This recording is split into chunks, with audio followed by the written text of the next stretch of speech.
Nahunlak ug wala una paagii ang parte sa usa ka taytayan sa lungsod sa Maribohok, Bohol. Kasamtangang off-limit sa motorista ang Batu Bridge, human mahunlak ang usa ka parte nga sakop sa barangay Kabawan.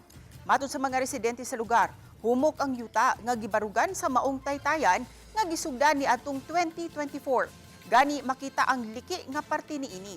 Padayon pang giimbestigahan ang hinungdan sa kalit nga pagkahulpa sa approach o atubangang bahid sa nisgutang taytayan. Wala pa'y gipagawas nga statement ang DPWH 1st District Engineering Office. Samtang gipahibaw ang mga motorista sa pagpangita og alternatibong kaagianan samtang ayuhon ang maong taytayan. Gimanduan na usab ni Bohol 1st District Congressman Babayap ang DPWH ug ang kontraktor nga paspasan ang repair ug rehabilitation works. Nagsugod na usab ang repair karon sa nahisgutang taytayan.